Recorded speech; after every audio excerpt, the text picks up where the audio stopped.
Hey boys and girls, today's video is brought to you by Kirkland Signature Spring Water.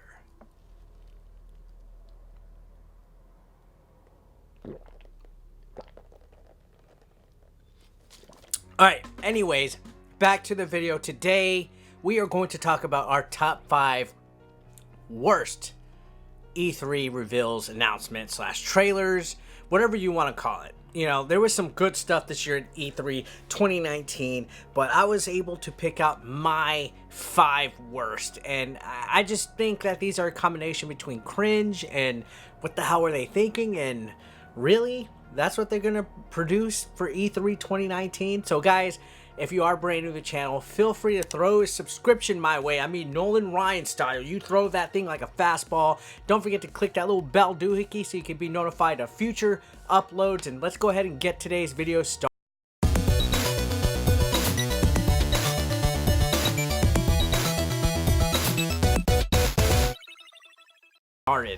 So number 1 or number 5? Number 5. These are in no particular order, okay? Anyways, first one up, Square Enix music. I get it, okay? I understand a lot of these franchises that Square has had over the years, especially Final Fantasy, have such memorable music. But to me, this type of announcement just does not belong in an E3 presentation. It seems like this is filler at best when, you know, you have something as huge as Final Fantasy VII Remake being announced and then the new Avengers game, and then it's like you kind of just throw this in here and just really kill all the momentum you have. Don't get me wrong, it's pretty legit, it's cool, but right now it's still bare bones. Like, I don't even know why they still announced it when there's actually not that much content on it.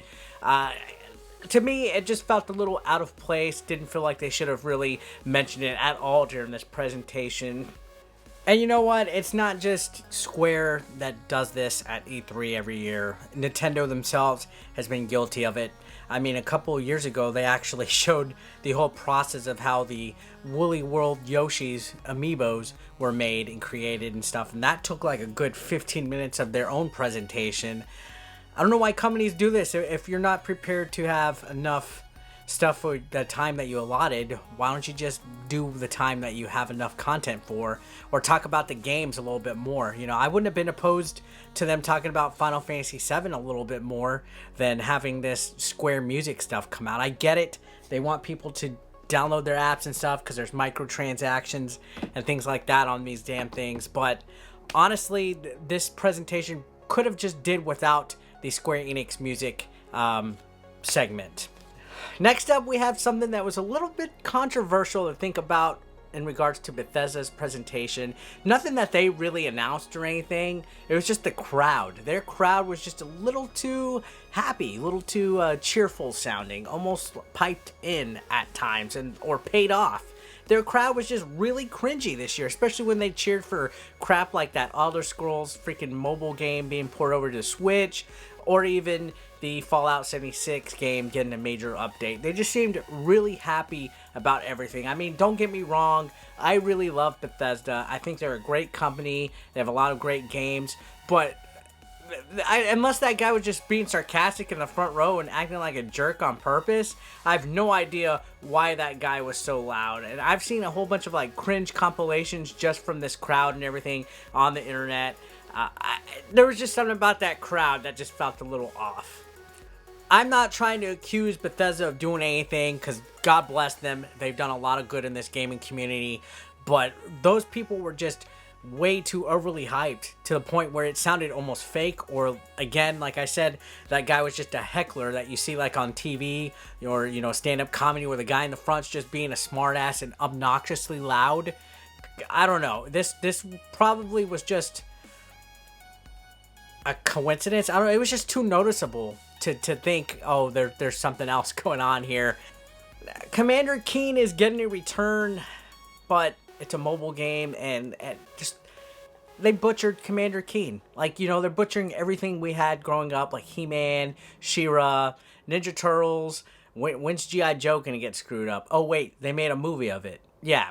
So Commander Keen is now the newest casualty in the nostalgia wars. I'm not really feeling this one. I know I have a lot of friends, especially my girlfriend, she likes Commander Keen, and I don't know if they're too thrilled about this. I personally am not. I really don't care. It was just another example of something being tossed out there during the Bethesda presentation that was just kind of like, what? Do these people not learn anything by putting mobile games at these big presentations? Like, nobody wants to see mobile games, and I would have rather had a brand new Commander Keen game come out, to be quite honest, on consoles or even PC. But that's just me. Again, I'm not too big of a Commander Keen fan, but I do know that he has a lot of a historic value when compared to other characters that have been on other platforms and stuff. I mean, he was like a Windows 95 pioneer, and now he's regulated to mobile game. There was a weird collaboration, like a crossover game that was announced, and I don't see too many people talking about it, but Gears Pop. So it's like Gears with Funko Pop characters in it. I get it, okay, this is catered towards children. It just seemed kind of like, I don't know, not my type of thing. A weird crossover between two types of franchises and everything. Who knows? Maybe it might be a sleeper hit. To me, I was just like, really? Like, that was like one huge dud on the Xbox presentation that I was like, really? Like, what in the world is going on here with this game? This just looks out of it. This looks like something that should be on Nintendo. If I'm gonna be completely honest, I just thought it looked funky.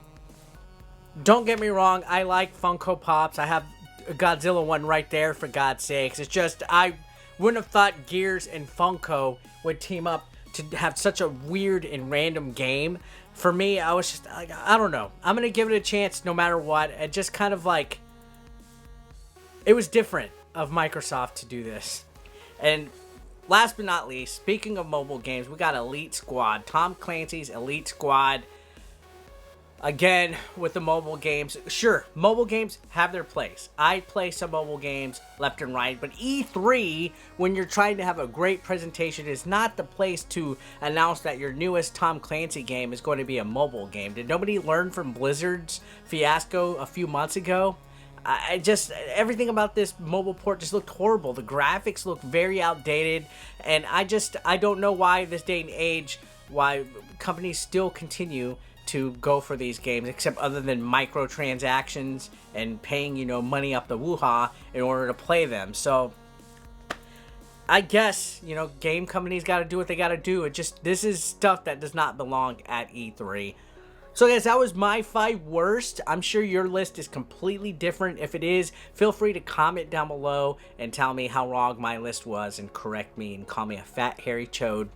Who knows? Anyways, again, if you are brand new, feel free to throw a subscription my way, and don't forget to click the little bell doohickey for post notifications so you can be alerted when I upload. Thanks again, guys, for everything. Appreciate y'all. I'll see you on the next one. Peace out.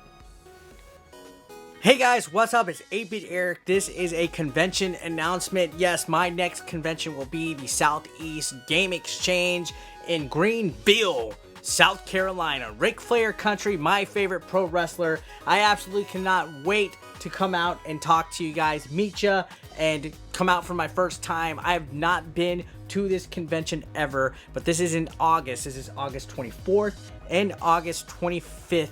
Again, at the Greenville Convention Center, and it's going to be the 4th annual Southeast Game Exchange. Now, there's going to be some other guests there besides me. Just to give you a clue of who will be there, you got me, you got the Game Chasers, Shady J will be in the house, you got Olivia Mears, you got Pixel Game Squad Riff, and you also have Generation Gap Gaming, and Your Player 2, Russ Lyman, NES Addict, JLove81, BP Retro Power. The list goes on and on and on. If you go to their website, check it out, southeastgameexchange.com. You can actually pre-order your tickets right now. I'm generally excited because it's not too often that I go to the East Coast for a convention, so it's a whole new avenue of people at a con that I've never met before. I will have t-shirts on hand if you want to pick them up and buy one. Sport yourself as part of the 8BE Nation.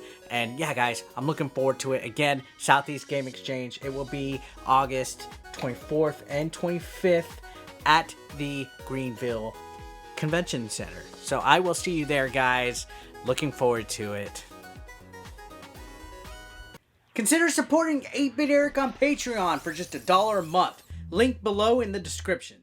You want to become part of the hashtag 8BE Nation, guys? Well, be sure to pick up your official merch, now available online. Link is below in the description. We got classic t-shirts, tank tops, hoodies, and even women's apparel. Don't forget, pick up your official merch now. And while you're at it, guys, feel free to watch the next video, or why don't you catch up on one that you might have previously missed. Thanks again, guys, for all the support. I couldn't do this without you. You guys are amazing, and don't forget to subscribe and click that like button if you are brand new. Thanks again, guys. Peace out.